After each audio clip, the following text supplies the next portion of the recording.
Reflecting on my mornings, they were always filled with routine thoughts, but nothing stood out more than the time I spent with my family. My work schedule at the base was often chaotic and overwhelming, but weekends were sacred. They were my chance to focus on what mattered most: time with my daughter and mother. Saturdays became my beacon of hope amidst the busyness. Growing up, family was a constant foundation. My dad always reminded me that work wasn't everything and that it's the small moments with loved ones that truly shape us.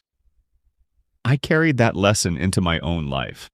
The thought of laughter-filled afternoons with my family kept me grounded, even if I didn't realize it at the time.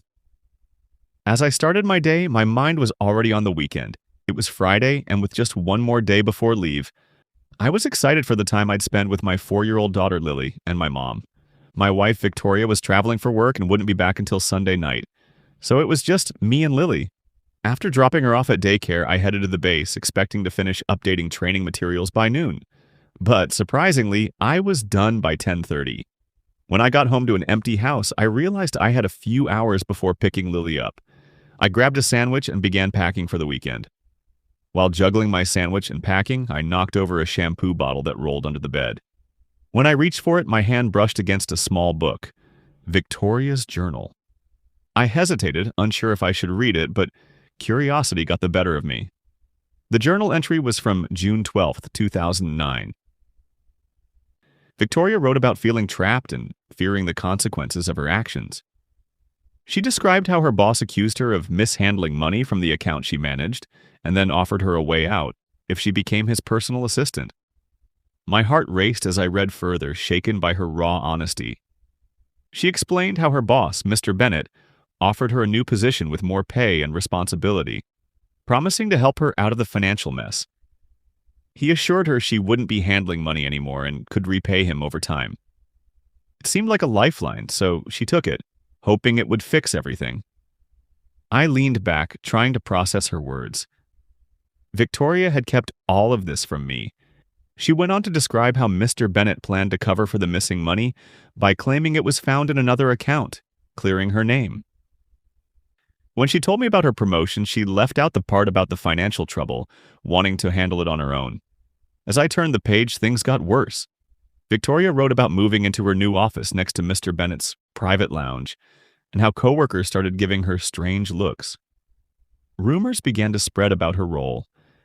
Then Mr. Bennett called her into his office to explain her new duties.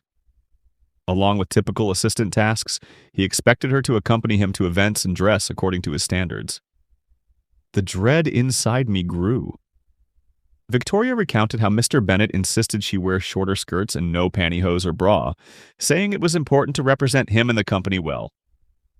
If she refused, he threatened to end their agreement and expose her for the missing money. I could barely keep reading. Victoria reluctantly complied, showing up to work the next day in a revealing outfit. Mr. Bennett called her in to inspect her appearance, even asking if she was wearing a bra. She confirmed she wasn't, and I felt sick. This wasn't the woman I knew, and yet she was trapped in this nightmare. Her journal went on to detail how the wardrobe inspections became a daily routine. By the next week, Mr. Bennett pushed things further, demanding that she strip in his office each day. His demands grew darker. By Friday, he had her completely undressed for his inspection. I could barely process what I was reading. Victoria had been suffering through this nightmare, and I had no idea. Her words described the pain she endured and how each day she felt more trapped. She wrote about how Mr. Bennett eventually demanded even more from her, threatening our daughter Lily if she refused.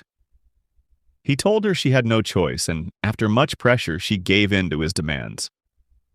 Tears filled my eyes as I read on. She explained how one evening, Mr. Bennett made even more vile threats, and she felt she had no way out. She mentioned how she thought about telling me but was afraid of the consequences, so she chose to deal with it herself. I could barely believe it. This was the nightmare Victoria had been living through, and I hadn't seen any of it. My heart broke as I read how she had been forced into these impossible situations, all while trying to protect me and our family. I had no choice, Victoria wrote, describing how everything spiraled out of control.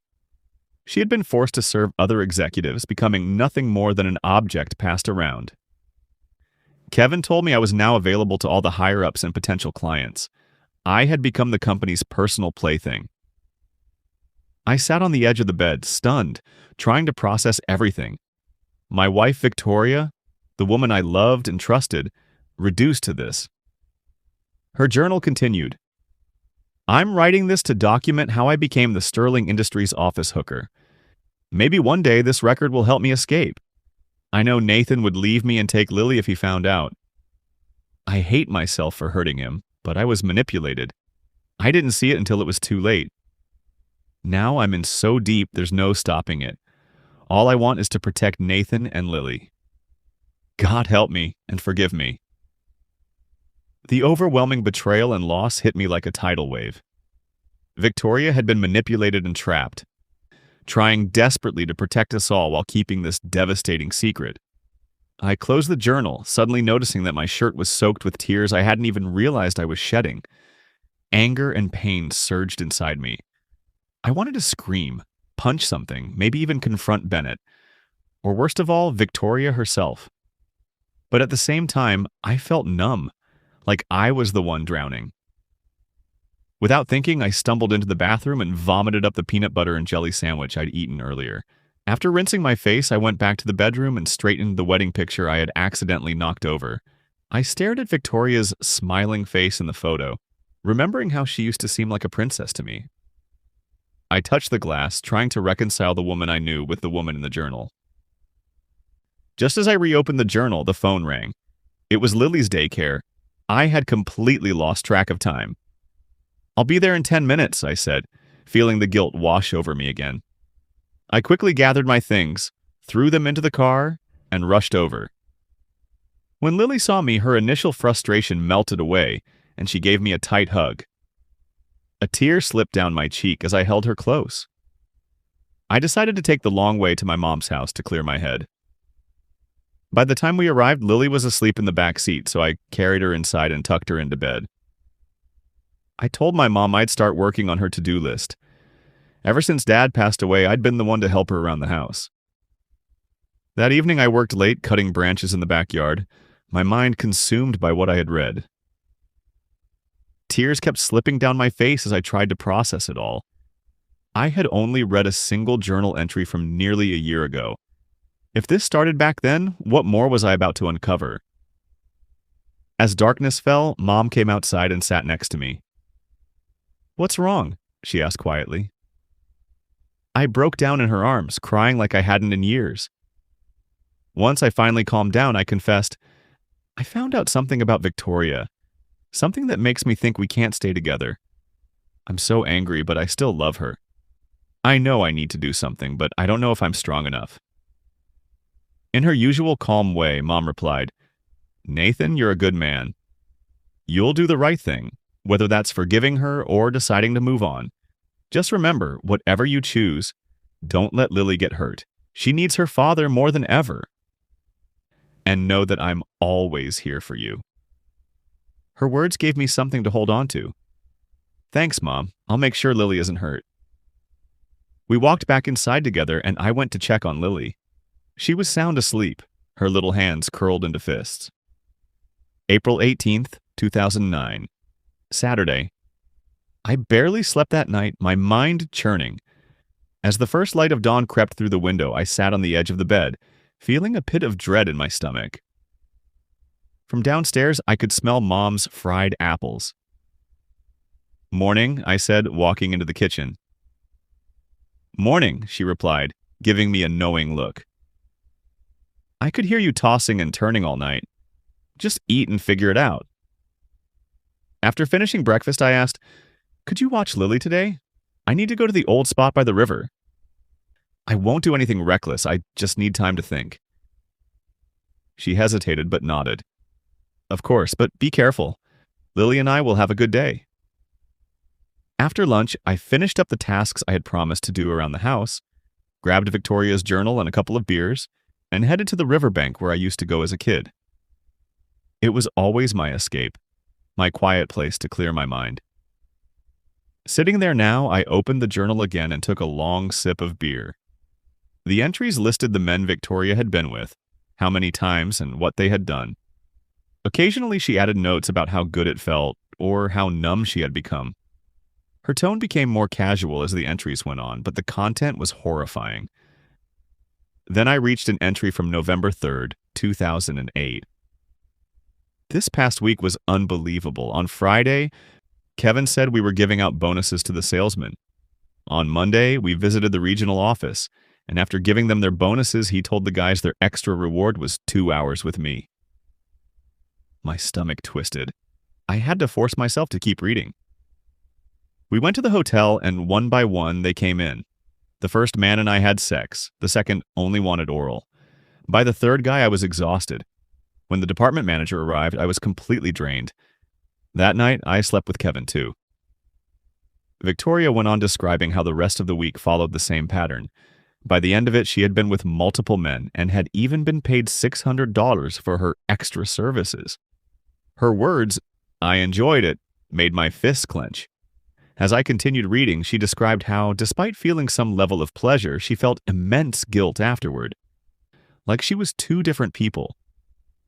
One version of herself was the obedient employee who did what was required of her, and the other was a loving wife and mother.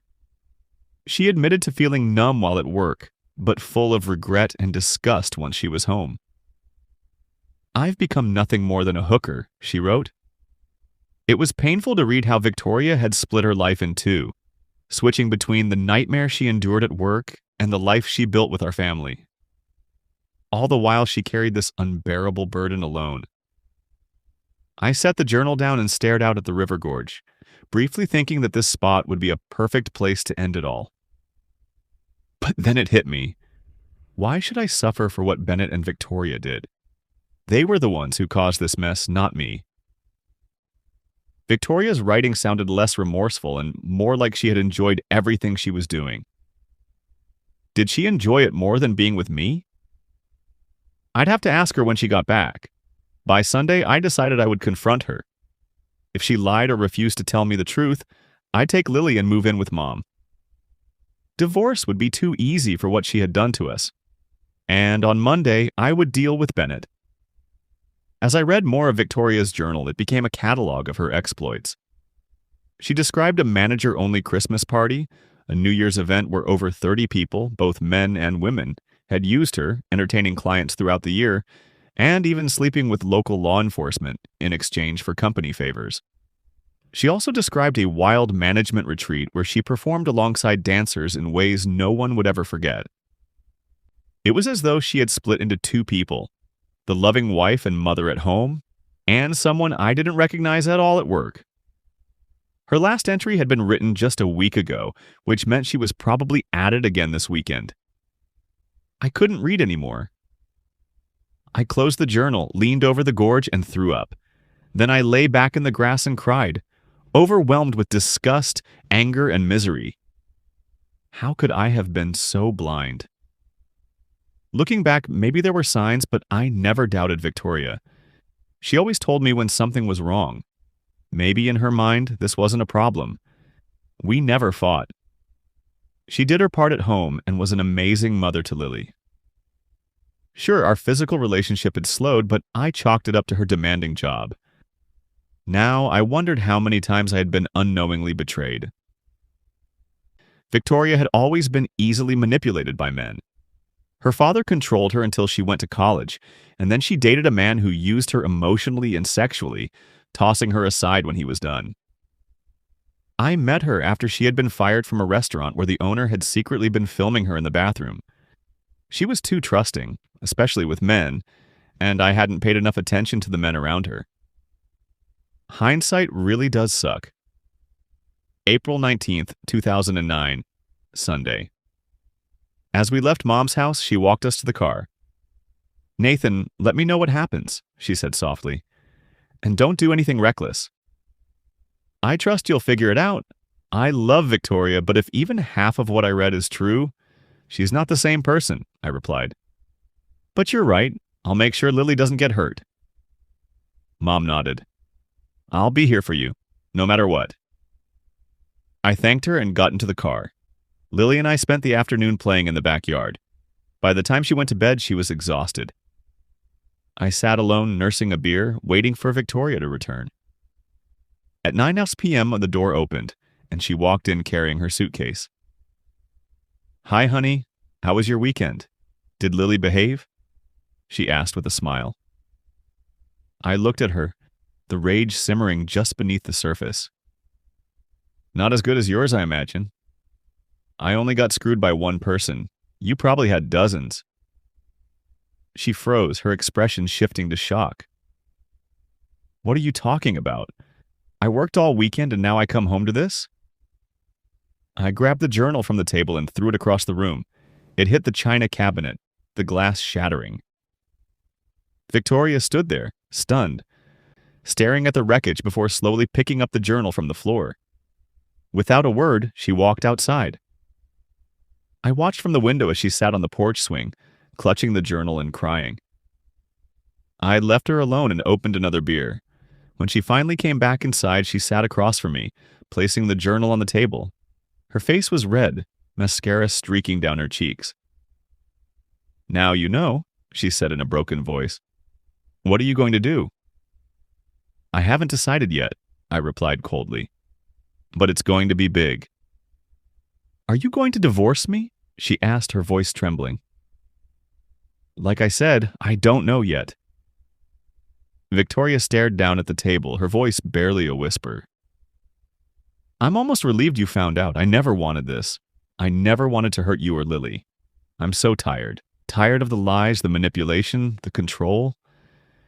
I just want to go back to being a normal mom.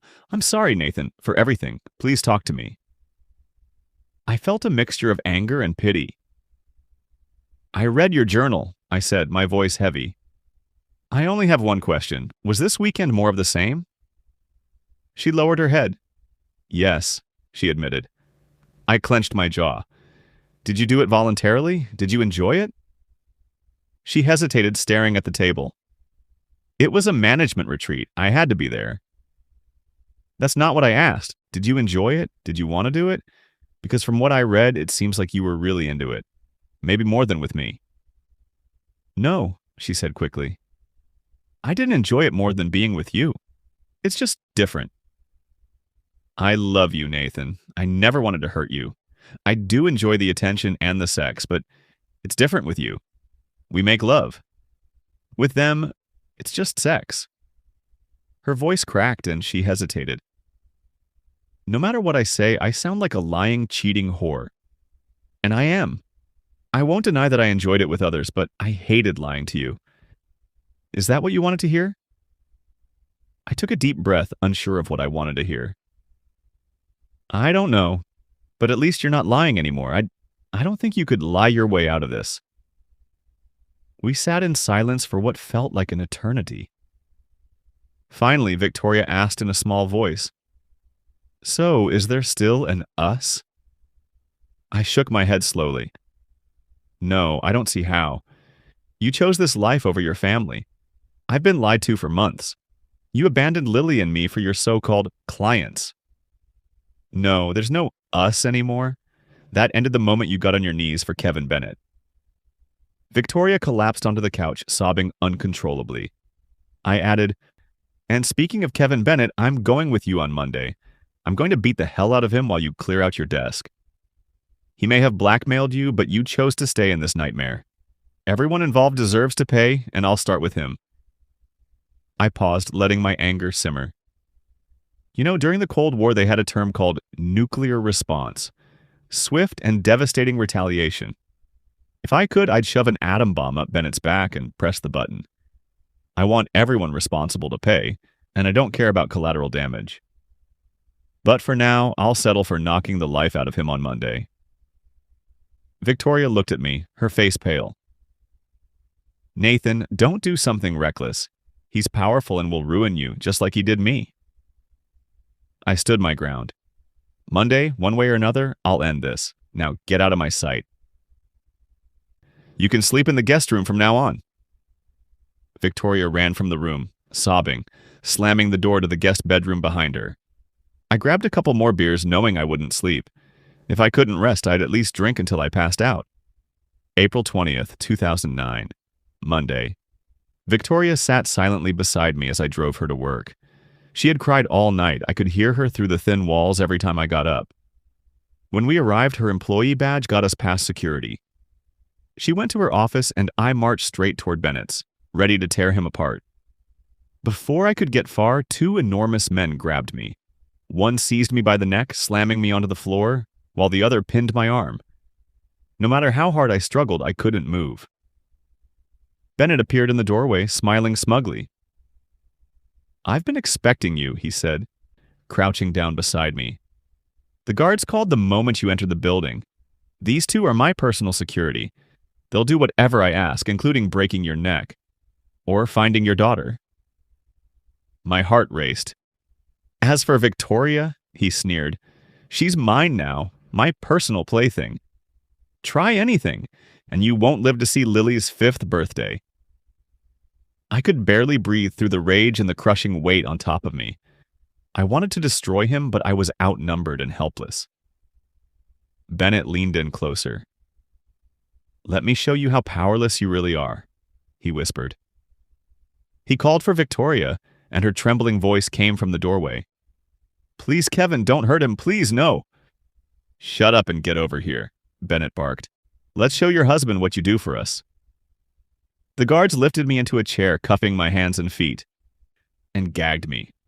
I was forced to watch, trapped and enraged. "Strip!" Bennett demanded. She hesitated, glancing at me, but when he whispered something in her ear, she began unbuttoning her blouse, tears streaming down her face. I struggled against the restraints, but there was no escaping. Then everything went black. I woke up in a hospital bed, an IV in my arm and my right arm in a cast. My jaw throbbed and I could only see out of one eye. The chief of police entered the room, smiling as he approached. "How are you, Captain Johnson?" he asked. "We found your car in a ditch. It looked like you swerved to avoid a deer. That's the official story anyway, but we both know better, don't we?" He leaned closer, his tone darkening. "Lloyd Bennett's my brother-in-law. He's helped me out before, and I've enjoyed a few privileges. When he called about you falling down the stairs, I took care of it. That's why you ended up off the road." He paused, letting the threat sink in. "If you don't go along with our version of events, I'll make your life a living hell. Pills will show up at your house, and I'll make sure you lose everything. And if you talk, well, you know what will happen to Lily. Got it?" I tried to speak, but my jaw was wired shut. All I could do was glare at him. He patted my shoulder with a smirk and left the room. April 22nd, 2009. Wednesday.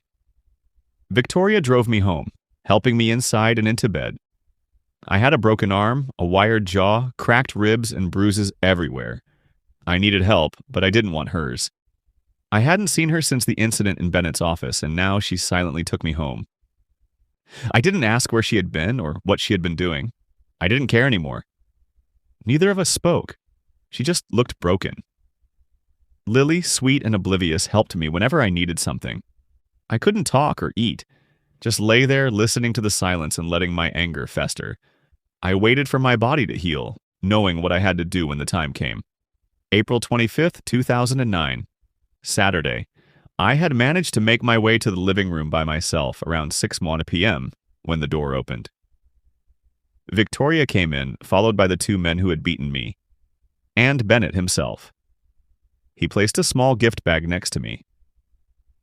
"A little get-well gift," he said, grinning. "Some DVDs to watch while you recover. I'm sure you'll enjoy them just as much as we enjoyed making them." Victoria stared at the floor, her face pale and tear-stained.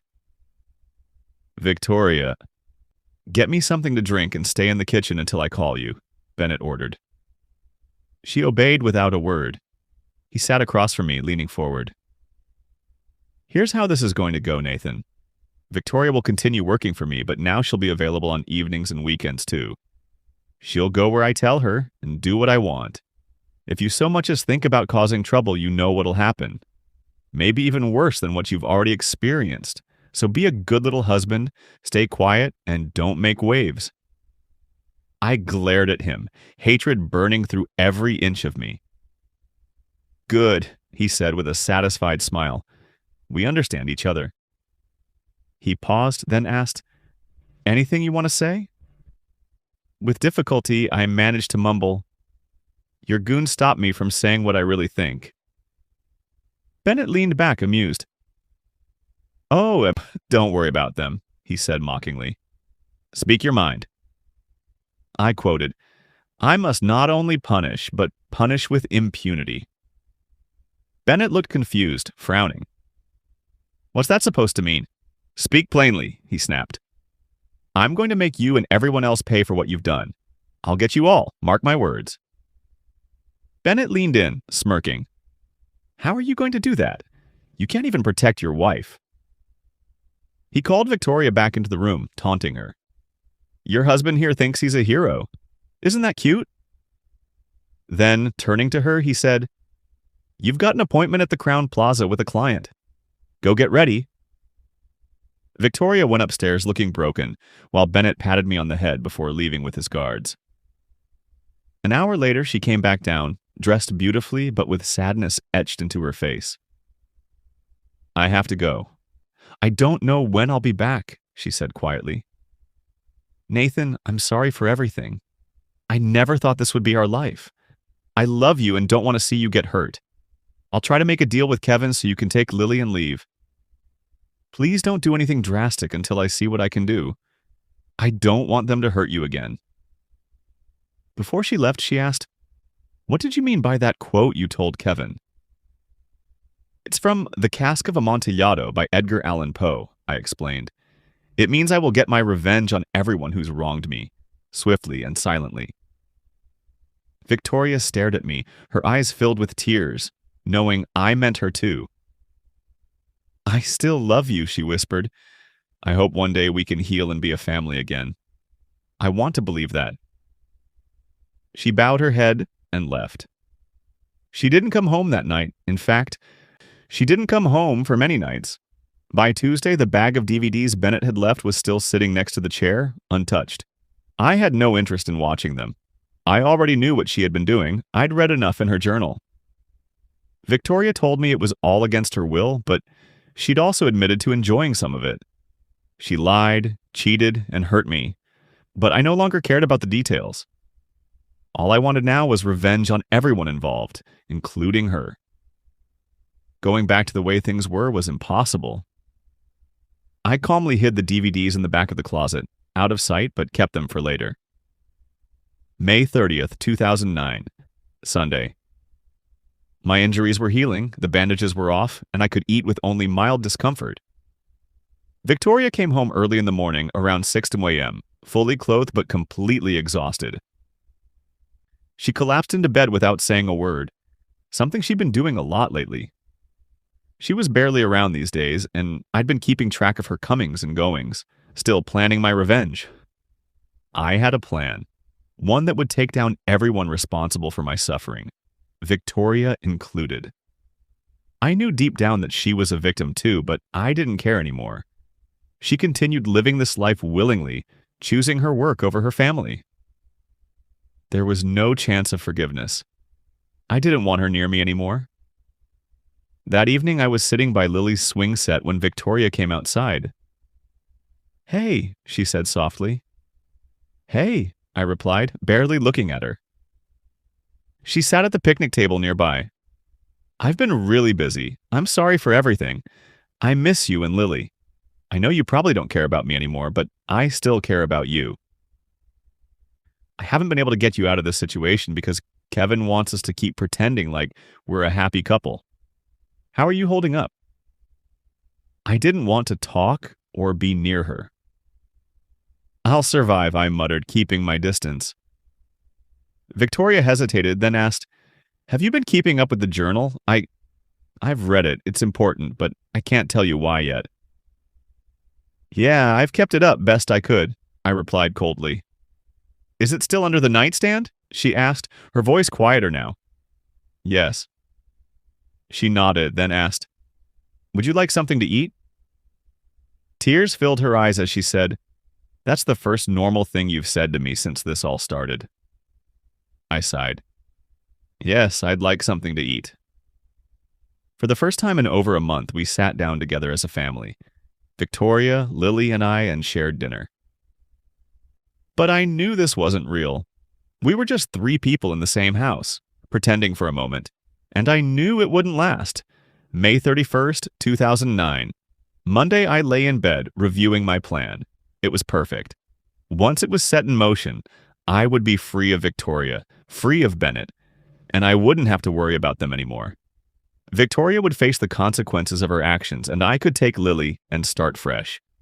Everyone who took advantage of Victoria, everyone who caused me pain, would suffer. I made a call. June 10th, 2009. Wednesday. Victoria came home looking disheveled as usual, her hair a mess, makeup smudged, and clothes hastily thrown on. Sometimes her shirt would be buttoned wrong, and once she even came home without a blouse, claiming she lost it. She waved at me and went upstairs to shower. When she came back downstairs, I told her, "Kevin called. He wants you to go to the Hilton and meet someone named Terry."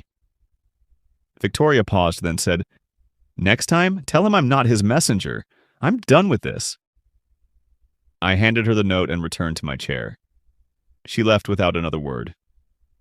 I sat in the dark, tears welling up despite myself. The beer wasn't helping. June 27th, 2009. Saturday. I heard Victoria throwing up in the bathroom. When she came downstairs, she looked pale and weak. "Nathan, I'm really sick," she said. "I've got a fever, sore throat, body aches. I think it's the flu. I don't want you or Lily to catch it, so please stay away." "Go back to bed," I replied. "I'll take care of Lily and get you some medicine." Victoria nodded and shuffled back upstairs. As I watched her go, I felt nothing. No sympathy, no pity. Just cold resolve. I took Lily out for ice cream and stopped by the pharmacy on the way home. July 3rd, 2009. Friday. I got up to take Lily to daycare, but Victoria had already left. It was her first time out since getting sick. Whether the flu had finally passed or Bennett had forced her back to work, I didn't know. Either way, I kept up appearances as the devoted husband, not wanting another hospital visit.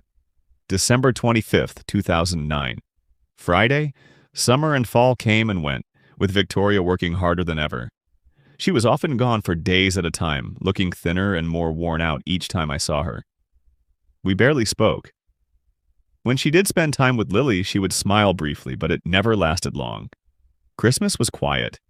Lily was thrilled with her new Barbie dolls and accessories, while Victoria gave me a gold pen and pencil set. Even though I had told her not to get me anything, I didn't get her a gift. In the afternoon, Lily and I went to my mom's for dinner. Victoria wasn't welcome. Mom knew everything and refused to speak to her. If she could have, she would have strangled Victoria herself. We had a nice dinner, and Lily was delighted with the Barbie doll my mom had bought her. But I felt nothing. Just numb. March 16th, 2010. Tuesday. I was at my desk, updating training materials, when a man I didn't recognize knocked on my office door. "Captain Johnson. Nathan Johnson?" he asked. "Yes, that's me. How can I help you?" "I'm Detective Harper from the State Police. Is your wife Victoria Johnson?" "Yes, that's right. What's going on?" "Sir, I regret to inform you that your wife has been killed. I can explain on the way to the hospital." "We need to leave now." I stood there, stunned, unable to move or speak. The detective gently took the phone from my hand and said, "Sir, I'm very sorry for your loss, but we need to go. Can I notify someone for you?" I need to tell my commanding officer, and someone has to pick up my daughter from daycare. I can't think." Between the two of us, we managed to contact my CO and arrange for a neighbor to pick up Lily. Then the detective drove me to the hospital, explaining what had happened along the way. "Captain Johnson, your wife's boss attacked her at work. Witnesses say he struck her repeatedly with a heavy object. Some co-workers pulled him off, but she never regained consciousness and died on the way to the hospital. We don't know the motive yet, but the investigation is ongoing. Do you have any information that might help us?" I just stared out the window, my mind spinning. How would I tell Lily? At the hospital, I didn't have to view Victoria's body. Witnesses had already identified her. Instead, I was given paperwork to fill out regarding her remains. As I signed the forms, I noticed I was using the pen she had given me for Christmas. Once everything was finalized, I tossed the pen into the trash and sat in the waiting room, numb, staring blankly at the TV. The detective drove me back to base to get my car, and I picked up Lily from the neighbor's house. That night, I made her dinner, put her to bed, and called my mom to tell her about Victoria. Afterward, I sat alone with a beer, feeling nothing. March 19th, 2010. Friday. I took the day off to arrange Victoria's cremation. Mom came with me because I wasn't sure I could handle it alone. She had moved in on Wednesday to help with Lily and me, saying she would stay until things settled down. I never intended for Victoria to die like that. My plan was only to get away, to make her face the consequences of her choices. Now I had to live with her death on my conscience. When we got home, I went straight to bed. For the first time since all of this began, I slept peacefully. No dreams. Just silence. March 21st, 2010. Sunday.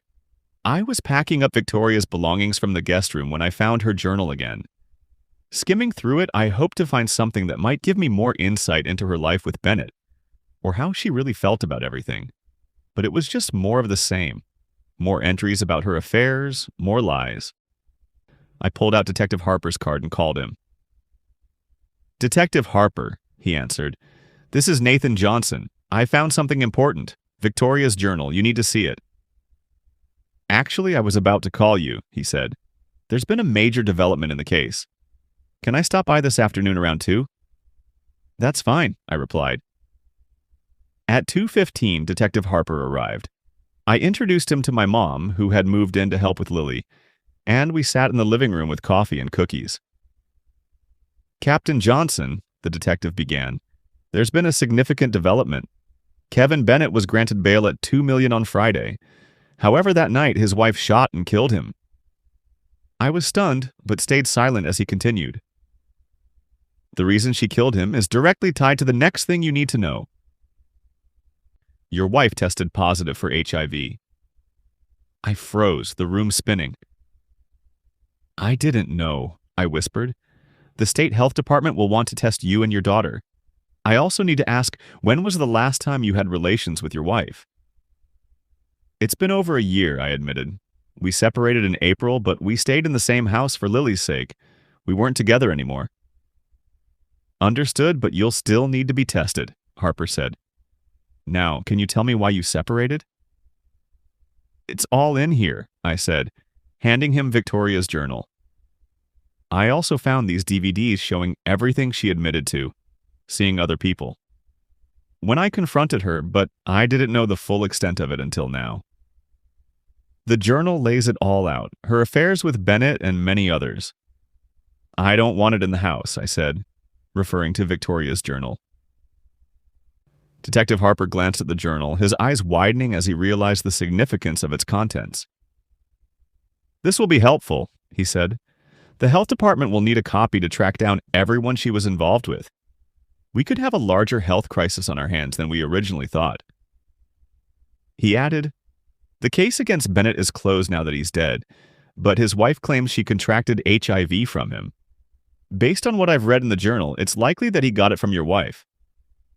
So far, 5 people have tested positive, and we're only just starting." I sat in silence as his words sank in. "There's one more thing," he continued. "We found hundreds of DVDs in Bennett's office showing your wife with other men and women. Between her journal and the videos, we should be able to track down everyone and get them tested." I stared at him, feeling tears welling up but refusing to let them fall. "Thank you, Captain Johnson," Harper said. "I'll stay in touch." After he left, Mom turned to me. "Nathan, you weren't entirely honest with him. You knew what Victoria was doing last year, and you didn't tell the police everything." "I couldn't, Mom," I said. "I didn't want the police to think I couldn't stand up to her. I did confront Bennett, and it landed me in the hospital. I was afraid that doing or saying more would put Lily at risk." "Did Victoria threaten Lily?" she asked. "No," I replied. "But Bennett did. He said if I told anyone, Lily would be hurt badly. I couldn't take that chance, so I stayed quiet." Mom nodded, understanding. What you went through this past year must have been hell. But I'm glad you protected Lily. I did what I had to do, I said quietly, hating myself for the choices I'd made. But I knew it wasn't over yet. This is just the beginning. April 12th, 2010, Monday. Detective Harper stopped by to tell me that the investigation into Victoria's death had officially been closed. He also handed me a copy of the health department's preliminary report, revealing the situation was worse than anyone expected. The HIV outbreak linked to Victoria could involve hundreds of people. The health department referred to it as an HIV hotspot, while the local papers called it the Sterling epidemic. No matter what it was called, it was a serious outbreak, with Victoria and Sterling Industries at the center of it. The report outlined the following. Victoria had been involved with 487 identified individuals. There were others they couldn't trace. All of the identified partners had been contacted and tested. Of those, 43 people tested positive for HIV. The department was still tracking down other partners those 487 people might have had. Due to HIV's incubation period, it could take 9 to 12 months to fully understand the outbreak's extent. They had yet to determine how Victoria contracted the virus in the first place. What wasn't in the report, but I knew personally, was that Lily and I had both tested negative. A small relief amidst the chaos.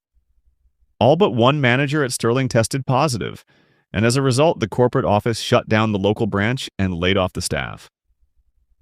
The newspapers somehow obtained the health department's findings, and the story turned into a media frenzy. Every paper in the state reported on the surge in demand for HIV testing, and doctors' offices were overwhelmed with appointments. While only the health department had the names of the 487 individuals involved, some people came forward to the press, spinning exaggerated stories about their suffering. Most of it was nonsense, but they pinned the blame squarely on Victoria. Even national news outlets picked up the story, and reporters descended on our town. I disconnected my phone because of all the threats. Mom took Lily to daycare each day, as the facility had barred me from entering the grounds, labeling me a health concern. Reporters showed up at my door regularly looking for an exclusive. I stopped answering. I still went to the base, but the constant stares and whispers made it unbearable. I did my job quietly and left as soon as I could. Life was a nightmare, and it wasn't getting any better. May 5th, 2010, Wednesday. I got a call from my insurance company informing me they had settled Victoria's life insurance claim. I could pick up the check on Friday at the local office. Lily was the beneficiary of her $1.2 million policy, which was a small consolation in the grand scheme of things. Yesterday, I met with a local attorney who urged me to sue Sterling Industries for Victoria's wrongful death. He explained that I had a strong legal case and believed I could win. I didn't know much about the law, but I told him to go ahead. I had nothing left to lose. He also suggested filing lawsuits against the 487 individuals listed in Victoria's journal. He admitted it was a long shot to get money from them, but at the very least, their names would become public record, since the health department had kept the names confidential. He said Victoria's journal could be used as the basis for the lawsuits. I agreed. If nothing else, the publicity would damage everyone involved, and I wanted to sit back and watch it all unfold. July 18th, 2010, Sunday. Today, my attorney and I met with Sterling's lawyer. After giving my deposition the previous week, they had more questions, some of which were very personal. I answered their questions carefully, following the script my attorney had prepared for me. By the end of the meeting, they made a lowball offer, $200,000 to settle out of court. My attorney wasn't impressed but stayed composed, delivering a few legal threats and acting as if we were ready to walk away. After some back and forth, he leaned over and whispered, "Their first offer means there's more. We can push them higher. Let's hold out." For over an hour, we haggled. Eventually, I agreed to settle for $1.8 million.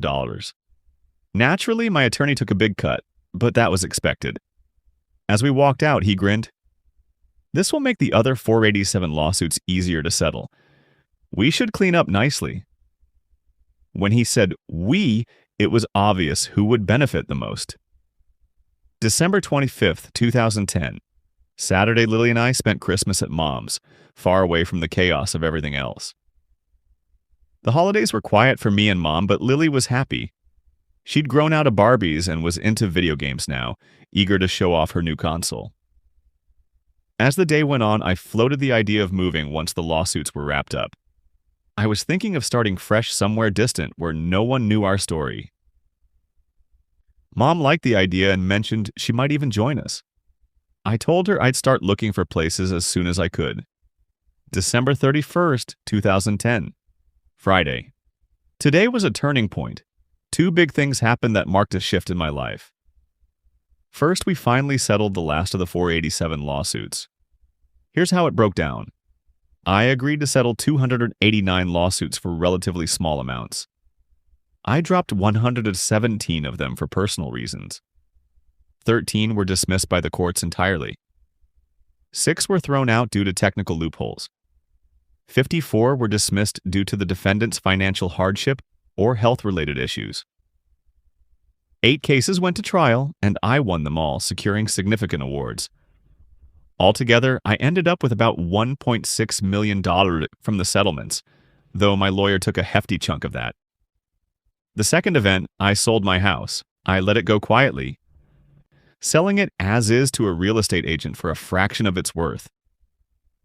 The money wasn't what mattered. I just wanted to escape. At the closing, I told the agent, "It's your house now. I've got a few things left, but tomorrow, Goodwill will come for everything else. Furniture, kitchen stuff, all of it. I'm not taking anything. Too many memories." I added, "A cleaning crew will come by tomorrow afternoon to get the place ready. I've already moved out what matters. Take whatever you want before Goodwill gets here. By tomorrow night, we'll be long gone. And I don't care if no one ever remembers we were here." January 1st, 2011. Saturday. As I drove away, I glanced at Lily in the back seat, sound asleep, surrounded by her toys. The morning newspaper lay beside me with a headline about a local reporter being nominated for a Pulitzer Prize for covering the Sterling epidemic.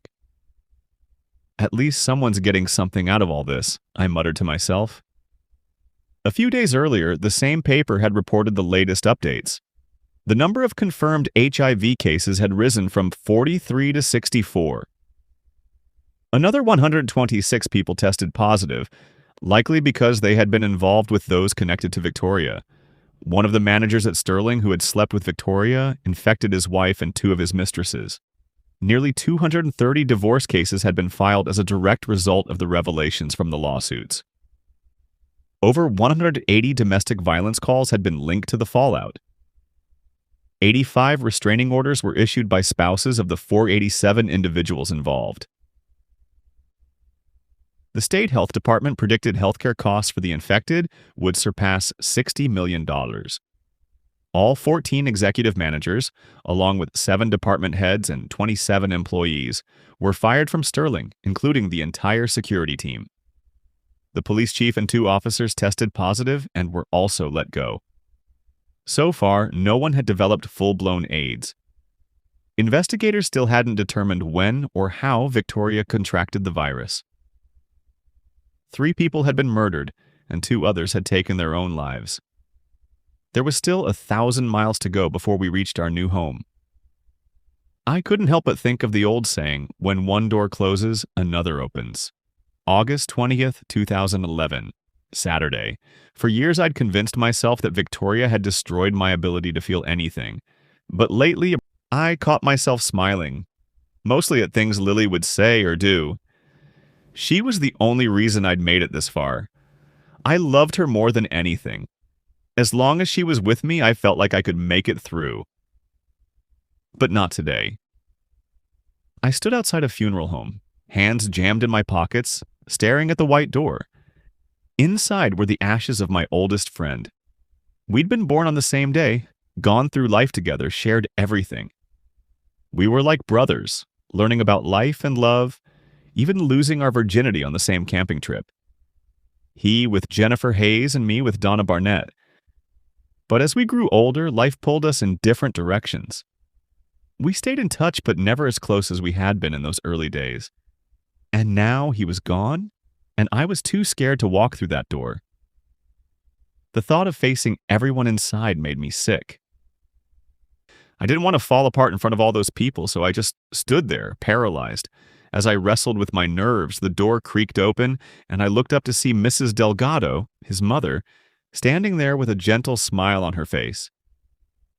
I hadn't seen her in almost 14 years, and despite a few extra pounds and some silver in her long black hair, she looked almost exactly as I remembered. Still beautiful. When I was a teenager, I used to lie in bed at night thinking about her, imagining her long hair flowing over her tan shoulders, framing her delicate face. Her eyes were mesmerizing, and her smile could light up any room or make my adolescent worries fade away. I was infatuated with her, even though I knew it was wrong. After all, like she was my best friend's mother, the same friend whose ashes now sat just beyond the door she was holding open for me. Despite her warm smile, I couldn't move. My feet were rooted to the ground as I looked down, silently wishing the earth would swallow me up. Then I felt her presence close to me, her warmth radiating as she stood just inches away. I looked up and saw her kind brown eyes and that same comforting smile I remembered from all those years ago. "How are you, Nathan?" she asked, her voice soft and youthful, as if time hadn't passed. "I'm okay, Mrs. Delgado," I mumbled. "Just having trouble making myself walk up the steps." She gave a soft chuckle. "I had the same problem when I got here," she said. "It's not as bad inside as you think." "Really?" She stepped even closer and wrapped her arms around me gently, pulling me into a hug. The mother of my best friend, gone too soon, was now holding me, trying to offer comfort. I knew it was just kindness, but all I could think about was how warm she felt. Embarrassingly, I felt a flood of emotions, even arousal, and I couldn't believe that after all these years I still had feelings for her. But more than anything, I was shocked to realize that I could still feel anything at all. That alone brought some small sense of relief. "Thank you," I whispered into her hair. "You don't know what Tommy meant to me. I'm just so sorry he's gone. I miss him." We stood there in silence, holding each other, and for the first time in a long while, I felt like I might actually have the strength to walk through that door and face what was inside. Slowly, she let go and looked into my eyes. "Nathan, I have to ask you something before we go in," she said, her expression curious. "And I need an honest answer." "Of course," I replied. "Ask me anything." She hesitated for a moment, then said, "Yesterday a lawyer came to my door. She introduced herself and gave me an envelope. Inside there was information about a trust fund. Someone set up a fund in my son's name, for Miguel. The trust is worth $1 million, Nathan. I asked the lawyer who was behind it, but she said the donor was anonymous. My question is, did you have anything to do with it? Did you set up that trust fund?" I looked her in the eyes and told the best lie I've ever told. "No, ma'am," I said, shaking my head. "I don't know anything about it."